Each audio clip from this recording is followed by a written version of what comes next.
उदयपुर के Pacific dental college में जम्मू कश्मीर की रहने वाली बीडीएस फाइनल ईयर की छात्रा श्वेता सिंह के सुसाइड मामले को लेकर दूसरे दिन भी छात्रों का प्रदर्शन जारी रहा। छात्रों ने महाराणा भूपाल हॉस्पिटल की मोर्चरी के बाहर इकट्ठा होकर विरोध प्रदर्शन किया। इस दौरान छात्रा श्वेता के परिजन भी मोर्चरी पहुंचे और उन्होंने आरोपियों की तत्काल गिरफ्तारी की मांग की। परिजनों ने बताया कि श्वेता के सुसाइड नोट में कॉलेज के 2 स्टाफ सदस्यों के नाम लिखे हुए हैं, जिन पर उन्हें गंभीर रूप से टॉर्चर करने का आरोप लगाया गया है। परिजनों ने स्पष्ट कहा कि जब तक उन दोनों आरोपियों की गिरफ्तारी नहीं हो जाती, वे श्वेता का शव नहीं उठाएंगे। आपको बता दें कि डेंटल कॉलेज में फाइनल ईयर की छात्रा श्वेता सिंह ने गुरुवार रात हॉस्टल के अपने कमरे में फंदे से लटककर आत्महत्या कर ली थी। पुलिस को उसके कमरे से एक सुसाइड नोट भी मिला था, जिसमें उसने कॉलेज स्टाफ पर मानसिक प्रताड़ना का आरोप लगाया था। हमारा एक ही कहना है कि जो सुसाइड नोट इससे मिला है, उसने गंभीर आरोप लगाए हैं कॉलेज पर, और कॉलेज के कुछ पर्टिकुलर 2 जो स्टाफ मेंबर्स हैं, भागवत और नैनी, उन पे खासकर उसने इल्ज़ाम लगाए हुए हैं कि इन्होंने मेंटली हरास करके रखा हुआ है, जिसकी वजह से वो बहुत तंग आ चुकी थी और उसको ऐसा कदम उठाना पड़ा। हमने कंप्लेंट लिखवा दी है पूरी डिटेल में। हमारा एक ही मुद्दा है अभी कि उनको जल्द से जल्द यहाँ पे अरेस्ट किया जाए। हमें पूरे डॉक्यूमेंट्स एफआईआर की कॉपी हमें मिले, उनकी अरेस्ट हो, उसके बाद ही हम यहाँ से डेड बॉडी लेके जाएंगे। तब तक हम यहाँ से कहीं हिलने वाले नहीं है। दूसरा कि ऐसी कार्रवाई हो कि जो दोबारा सबक मिले कि जितने भी हमारे ये बच्चे यहाँ पे हैं, डिफरेंट कॉलेजेस से, डिफरेंट स्टेट से, डिफरेंट जगहों से आए हुए हैं, डिफरेंट ख़ानदानों से हैं, डिफरेंट फैमिलीज से हैं, कोई अमीर भी होगा, कोई गरीब भी होगा बेचारा। तो बच्चों को ये जो मेंटल टॉर्चर है, हमारे यहाँ इंडिया में बहुत सारी चीज़ें बोली जा रही हैं कि मेंटल टॉर्चर के लिए हम ये कर रहे हैं, वो कर रहे हैं, लेकिन प्राइवेट कॉलेजेस के ऊपर कोई भी शिकंजा नहीं कस रहा है। आप आए दिन देख रहे हो कितने सारे जम्मू कश्मीर के बच्चों के साथ ऐसा हो रहा है। हम कभी सुनते हैं पंजाब में ऐसा हुआ, कभी दिल्ली में ऐसा हुआ, कभी हरियाणा में ऐसा हुआ। हर बार हम ये जो केसें हैं ये सुनते रहते हैं। असल में कानूनी कार्रवाई कोई नहीं होती।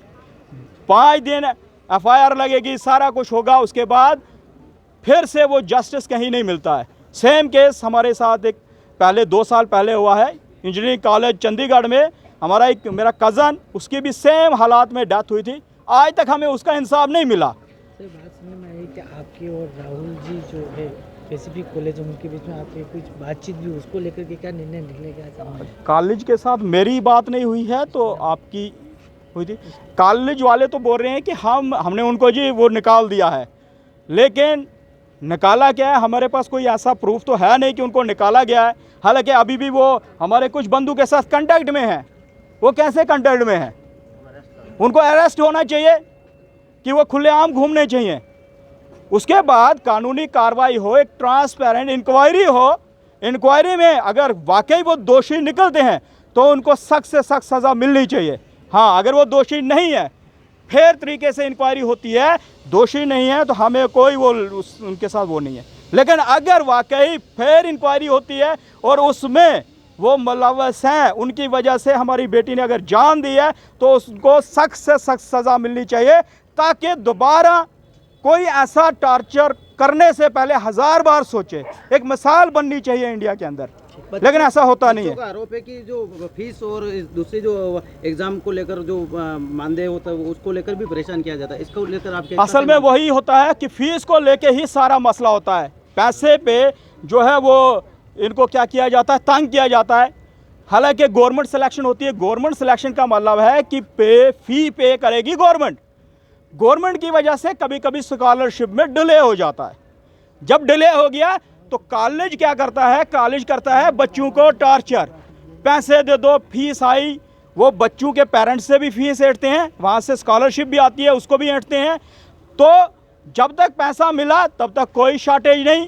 और ऐसा भी आरोप है कि कुछ बच्चे तो कभी आए नहीं स्कूल, उन्होंने पैसा फेंका, उनके कॉलेज तो वो पास हो गए। वो कैसे पास हुए? फिर इस पर इंक्वायरी हो ना, कि जो बच्चा कभी कॉलेज आया ही नहीं उसकी शॉर्टेज नहीं निकल रही है, लेकिन जो बच्चे रेगुलर आ रहे हैं पैसे टाइम पे नहीं मिल रहे हैं, हालांकि पैसे भी दिए गए थे, तो उनकी शॉर्टेज निकाल के एक नया बैच बनाया जा रहा है। बस 5 साल 6 साल से यही सिस्टम चलते आ रहा है। एजुकेशन के नाम पे कहीं ना कहीं इन लोगों ने कहीं धंधा तो नहीं बना दिया? धंधा ये सर, ये प्राइवेट कॉलेजेस ने टोटली ये it is a business hub, ये बिजनेस हब बन चुका है। इनको बच्चों के एजुकेशन से कोई लेना देना नहीं है, इनको लेना देना है पैसे से। पैसा मिलेगा तो एजुकेशन चलेगी, पैसा नहीं मिला तो एजुकेशन नहीं चलेगी।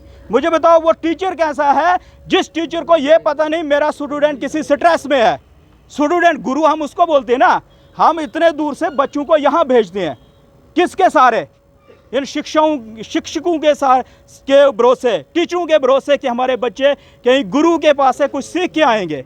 हमारे बच्चे, जब टीचर को ये पता नहीं है, टीचर उनकी समस्याओं को देखने की जगह पे वो उनकी समस्या बढ़ाना शुरू करे, टार्चर करे, तो उसमें क्या बोलेंगे?